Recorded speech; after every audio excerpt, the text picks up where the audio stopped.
पिछले हफ्ते हमास द्वारा किए गए विनाशकारी हमले को इजराइल ने अमेरिका में हुए 9/11 जैसा हमला बताया। हमले के पीछे गुप्त फिलिस्तीनी आतंकवादी मोहम्मद जाइफ है। वो इजराइल के साथ अपनी लड़ाई को अल-अक्सा फ्लड कहता है।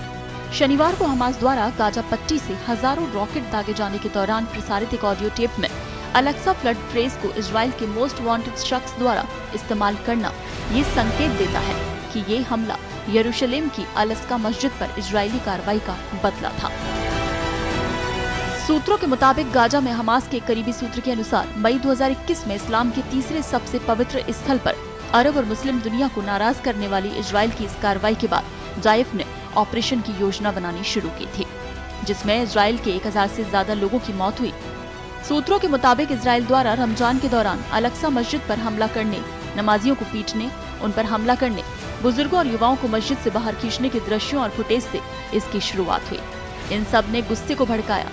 2 साल से अधिक समय बाद शनिवार का हमला 1973 के अरब इजराइल संघर्ष के बाद से इजरायली सुरक्षा में सबसे बड़ी सेंधमारी है, जिसने इजराइल को युद्ध की घोषणा करने और गाजा पर जवाबी हमले शुरू करने के लिए मजबूर किया, जिसमें मंगलवार तक 800 से अधिक लोग मारे गए थे।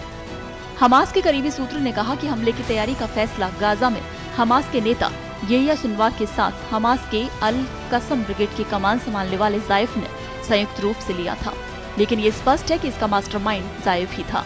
ऑपरेशन के बारे में केवल मुट्ठी भर हमास नेताओं को ही पता था। जाइफ का जन्म 1965 में गाजा के खान यूनिस शरणार्थी कैंप में हुआ था। उसका बचपन का नाम मोहम्मद दियाब इब्राहिम अल-मर्सी था। 1987 में शुरू हुए पहले इंतिफादा या फिलिस्तीनी विद्रोह के दौरान हमास में शामिल होने के बाद उग्रवादी नेता को मोहम्मद जाइफ के नाम से जाना जाने लगा। हमास में आगे बढ़ते हुए जाइफ ने हमास के सुरंगों से के नेटवर्क और बम बनाने में महारत हासिल की। वो दशकों से इजराइल के मोस्ट वांटेड लिस्ट में टॉप पर है। उसे आत्मघाती बम विस्फोटों में दर्जनों इजरायलियों की मौत के लिए व्यक्तिगत रूप से जिम्मेदार ठहराया गया।